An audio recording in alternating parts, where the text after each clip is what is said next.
दीपावली निमित्त सर्वांना हार्दिक हार्दिक शुभेच्छा। बुकिंग सुरू। सुवात्सल्य मंगल कार्यालय, लग्न कार्य, साखरपुडा, मुंज, वाढदिवस, बारशे, स्वागत समारंभ, सेमिनार व लहान मोठ्या कार्यक्रमासाठी भव्य व आकर्षक वेडिंग हॉल, निसर्गरम्य वातावरण, प्रशस्त डायनिंग हॉल, उत्तम पाणी व्यवस्था, भव्य लॉन, प्रशस्त वाहन पार्किंग, शहरापासून 5 मिनिटाच्या अंतरावर। अधिक माहितीसाठी संपर्क प्रोप्रा स्वप्नील खोत 9881081575, प्रवीण खोत 9922099332, खोतवाडी, तारदाळ रोड, जाणता राजानगर, खोतवाडी।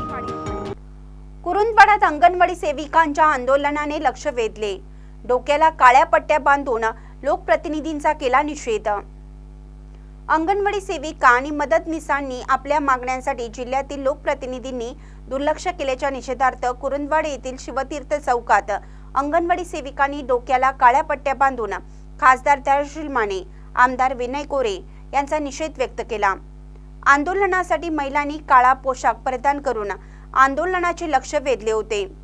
शिवतीर्थ चौकात महिलांनी ठिय्या मारत आंदोलन केले। लोकप्रतिनिधींनी केंद्र आणि राज्य सरकारच्या विरोधात जोरदार घोषणाबाजी करत परिसर दणाणून सोडला होता। सहाय्यक पोलीस निरीक्षक रविराज फडणीस यांनी मोठा पोलीस बंदोबस्त लावला होता। गेल्या 4 डिसेंबर पासून अंगणवाडी सेविका मदतनीसांचा राज्यव्यापी बेमुदत संप सुरू आहे। मानधन नको, वेतन पाहिजे म्हणून अंगणवाडी सेविकांना 26,000 आणि मदतनीसांना 20,000 रुपये मानधन मिळाला पाहिजे या मागणीसाठी हे आंदोलन सुरू आहे। आज या ठिकाणी कोल्हापूर जिल्ह्याचे खासदार त्याशील माने, आमदार राजेंद्र पाटील यड्रावकर साहेब आणि विनय कोरे साहेब हे इथे येणार आहेत, म्हणून आम्ही 3 तास या ठिकाणी त्यांची वाट बघत आहोत। परंतु ठरलेल्या वेळेपेक्षा त्यांनी जाणून बुजून उशीर केला की काय अशी म्हणजे शंका व्यक्त व्हायची परिस्थिती तयार झालेली आहे। आमचा इशारा आहे की त्यांनी या ठिकाणी येऊन आमचं निवेदन स्वीकारायला पाहिजे आणि त्याची जे काय आश्वासन देतील त्या आश्वासनाची त्यांनी पूर्तता करायला पाहिजे, अन्यथा यापेक्षाही तीव्र स्वरूपाचं आंदोलन पुढच्या काळामध्ये करण्यात येईल।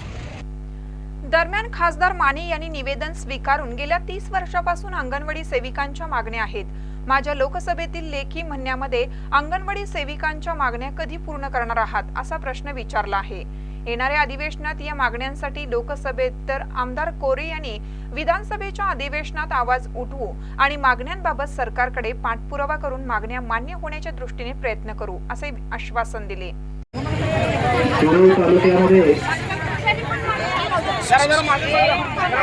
अंगणवाडीची सेवा प्रत्येक गावातल्या लहान मुलांना देणं आणि माते समान त्यांचं संगोपन करणं एवढं पवित्र काम ज्या महिलांनी स्वीकारलेलं आहे आणि अनेक वर्ष प्रामाणिकपणानं हे काम त्या सांभाळत आहे। हे काम सांभाळत असताना ज्या ज्या नव्या जबाबदाऱ्या आपल्याला दिल्या गेल्या त्यामध्ये सुद्धा मोलाचं योगदान आपल्या सगळ्यांच्या वतीनं शासनाला त्या ठिकाणी मिळालेलं आहे। कोरोनाच्या काळामध्ये सुद्धा ज्या वेळेला भयंकर अशी संकट सरकारवर आलं, लोकांच्यावर आलं, त्यावेळेला सुद्धा काही मदतीचा हात आपण सगळ्यांनी द्यावा अशा प्रकारची भूमिका मांडल्यावर त्याही वेळेला खरं तर आपण सगळ्यांनी सकारात्मक दृष्टिकोनातून हा मदतीचा हात त्या सगळ्या सेवांच्या बाबतीत पुढे केलेला आहे। आणि अशा एका महत्त्वाच्या घटकाला खरं तर ह्या सेवा देत असताना ज्याचा उल्लेख केला की एकात्मिक बाल विकास कार्यक्रमाअंतर्गत खरं तर एक प्रकारे केंद्र सरकारनं निम्मा पैसा द्यावा आणि महाराष्ट्र सरकारनं निम्मा पैसा द्यावा आणि एक प्रकारे ज्याला आपण कॉन्ट्रॅक्टची पद्धत म्हणतो, एक प्रकारे मानधन म्हणतो, अशा प्रकारे ह्या नेमणुका व्हाव्या अशी खरं तर ह्या सेवांची सुरुवात झाली। मला आठवते मी पहिल्यांदा आमदार ज्या वेळेला झालो त्यावेळेला आमच्या आमदारांची कमिटी असायची आणि आम्ही ह्या मुलाखती घेऊन आम्ही ह्या नेमणुका करायचो। परवा सुद्धा मी शेवटी पन्हाळ्याचा जो सगळा मोर्चा माझ्याकडे आला त्या आपल्या सगळ्या महिला भगिनींना सांगितलं की तुम्ही कोण काय आमच्यापेक्षा वेगळ्या आहे असं नाही, तुमच्या नेमणुकीपासून ह्या सगळ्या कार्याच्या कामाची ओळख असणारे आम्ही कार्यकर्ते आहोत। आणि आज महागाई वाढत गेली, गरजा वाढत गेल्या, आपल्याबरोबर वेगळ्या वेगळ्या शासकीय क्षेत्रात ज्यांना संधी काम करायची मिळाली त्यांच्याबद्दल वेगळ्या पे स्केलमध्ये ती लोक जाऊन बसली, त्यांना प्रचंड मोठ्या फॅसिलिटी मिळाल्या आणि त्यांच्या मानानं मात्र हा घटक अंगणवाडीचा कुठेतरी मागे राहिला आणि ही भूमिका आज सगळ्यांच्या मनामध्ये त्या ठिकाणी आहे. आणि म्हणून आपल्या सगळ्यांना स्थैर्य मिळावं, आपल्या कामाची काही ना काही पोचपावती आपल्याला एक प्रतिष्ठेचं आनंदाचं जीवन देत असताना त्या ठिकाणी देता यावी, ही आम्हा सगळ्या कार्यकर्त्यांची भावना आहे. आणि म्हणून माझ्याकडे ज्या वेळेला आपल्या सगळ्यांचा मोर्चा आमच्या 2 तालुक्यातला ज्या वेळेला आला त्यावेळेला त्या सगळ्या महिलांना मी सांगितलं की बाबा ह्याच्यावरचं एक सविस्तर असं निवेदन आपण तयार करूया आणि तुमच्या बरोबरीनं सेवेत झालेल्या किंवा तुमच्या नंतर सेवेत आलेल्या लोकांना जो न्याय मिळाला आणि आपल्याला ह्या न्यायापासून वंचित राहावं लागलं आणि एक प्रकारे नैसर्गिक न्यायापासून सुद्धा हा घटक वंचित राहिला, हा विषय शासनाच्या समोर आणून देऊया. आणि म्हणून मी खरं तर त्याच दिवशी तुमच्यातल्या काही जाणकार मंडळींना बरोबर घेऊन या विषयावर एक लक्षवेधी त्या ठिकाणी दिलेली आहे. मला वाटते येणाऱ्या अधिवेशनामध्ये ह्या विषयावर चर्चा घडवून आणणं आणि सकारात्मक दृष्टिकोनातून तुम्हाला न्याय देण्यासाठी काही ना काही घोषणा, हा तुमचा संप मिटण्याच्या अगोदर किंवा मिटावा ह्यासाठी लवकरात लवकर तातडीने कार्यवाही शासनानं केली पाहिजे अशी जाहीर भूमिका आम्ही त्या ठिकाणी मांडलेली आहे. निश्चितपणानं तुमचा एक मुलगा म्हणून, भाऊ म्हणून तुम्हाला जर हा न्याय देताना आम्हाला काही काम करता आलं, आमची राजकीय शक्ती तुमच्या पाठीशी उभा करता आली तर निश्चितपणानं अतिशय मोठा आनंद आम्हा सगळ्या कार्यकर्त्यांना आहे. तुमचं हे निवेदन शिरोळ तालुक्यातल्या महिला भगिनींचं घेत असताना एवढं मनापासूनचं आश्वासन मी दत्त महाराजांच्या समोर आज तुम्हाला सगळ्यांना या ठिकाणी व्यक्त करतो. सर्व माझ्या माता भगिनी अतिशय मोठ्या प्रमाणात इथे या ठिकाणी बसले. मी आपण या ठिकाणी आपलं मनोगत व्यक्त करत असताना मानधन नको आणि यावेळी वेतन हवं, मानधन नको हे वेतन हवं ही जी घोषणा आहे ती नुसती घोषणा नसून त्याच्यामध्ये खऱ्या अर्थानं असणारं दुःख आहे. केलेल्या कष्टाचं होत नसलेलं चीज माता भगिनी बघतायत. काही महिला 30-30 वर्ष सेवेमध्ये त्या ठिकाणी आहेत. 300 रुपये पगारावरून मला वाटतं चालू केले. 150-250 वरनं आता 10,000 वर नातवंड आली आणि ती सुद्धा अंगणवाडीत आली. पण आजीला पगार अजून किती आहे? 10,000. कुणाला 5,000 रुपये, कुणाला 10,000 रुपये आणि कित्येक वर्षांचा हा लढा अजून सुद्धा संपत नाही. हा काय मी खासदार सुरू झाल्यानंतर आता झालेला लढा नव्हे. ही लढाई तुमची 30 वर्ष झालं या ठिकाणी शासनाच्या ध्येय धोरणांच्या विरोधात या ठिकाणी आपण मागणी करता आणि प्रकर्षानं या ठिकाणी याच्याकडे आपलं लक्ष वेधून घेता. आज सुद्धा टप्प्याटप्प्यानं हा पगार वाढत गेलाय. अचानकपणे 10,000 पर्यंत या ठिकाणी तो गेलेला नाही. प्रत्येक वेळा तुम्हाला रस्त्यावर उतरावं लागलंय, लढा द्यावा लागलाय आणि मग खऱ्या अर्थानं शासनानं त्याच्यामध्ये काहीतरी उदारता दाखवली आणि मग निधी वाढवून दिला असं आपल्याला बघण्यात आलंय. मी आप्पांचं आंदोलन आहे असं मला कालच निरोप या ठिकाणी माझ्या पीएने दिला. म्हटलं आप्पा तर मला कधीही भेटू शकतात, आंदोलन करायची काही गरज नाही. म्हणजे ते महिलांचा आवाज जो आहे तो सर्वांचा तुमच्या समोर या ठिकाणी मांडणं निश्चितच या ठिकाणी मी आपल्याला सांगेन की लोकसभेचा खासदार म्हणून त्यांचा पहिल्यांदा एक मुद्दा फोडून काढतो की मी काय मागणी केली ही आपल्याला या ठिकाणी ऑन रेकॉर्ड, कारण खासदार ज्यावेळी एखादी मागणी करतात त्यावेळी त्याचं या ठिकाणी रेकॉर्ड किपिंग केलं जातं. एक असतं आपण शून्य प्रहरामध्ये विचारलेले प्रश्न, काही असतात लेखी पद्धतीनं विचारलेले प्रश्न. माझ्या लेखी प्रश्नामध्ये तुम्ही अंगणवाडी सेविकांना कधी या ठिकाणी मानधनावरनं पगारावर आणणार आहे अशा पद्धतीचं तुमचा खासदार म्हणून मी पहिल्याच अधिवेशनामध्ये त्या पद्धतीचं लेखी उत्तर मी शासनाकडनं मागितलंय. मागत असताना याचं कारण आहे कारण प्रत्येकाला 500-550 खासदारांना प्रत्येकाला त्या विषयावर बोलायला मिळतच असं नाही. काही मिनिटांचा वेळ असतो. 2 मिनिटाची वेळ, हजारो प्रश्नांची लॉटरी सिस्टीम. आता हे आपल्याला सगळं माहिती आहे.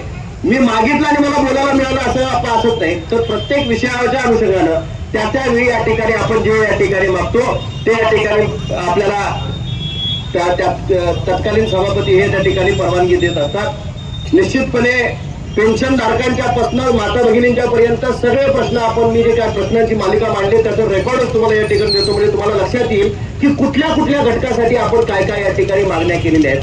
काही वेळा बोलणाऱ्याचं तोंड दिसतंय, काही वेळा लिहिणाऱ्याचं, पण पत्रव्यवहार तितकाच महत्वाचा.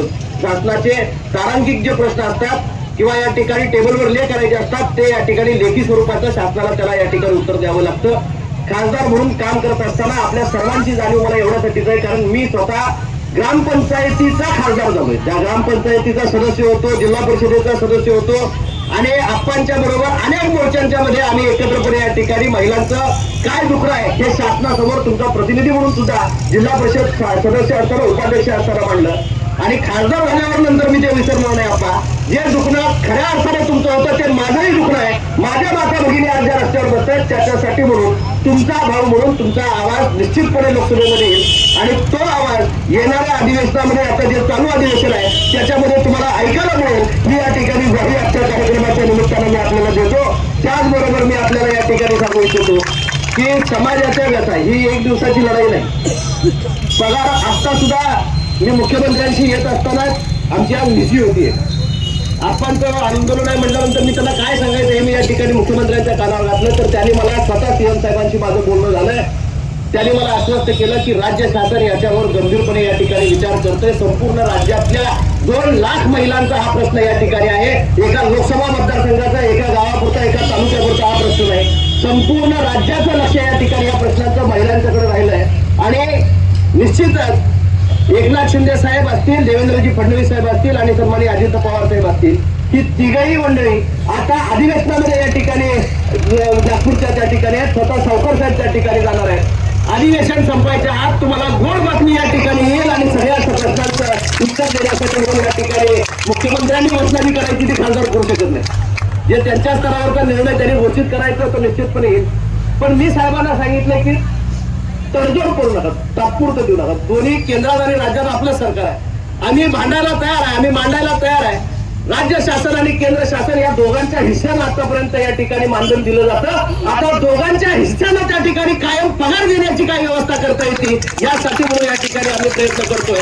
आताना मी पुढे जाण्याची परवानगी घेत असताना एवढं सांगेन, शिवछत्रपतींच्या समोर तुम्ही बसलात आणि शिवछत्रपती हे राहते ते राजे होते. 18 पगड जाती आणि 12 बलुतेदारांचं राजकारण समाजकारण त्यांनी त्या काळामध्ये केलं.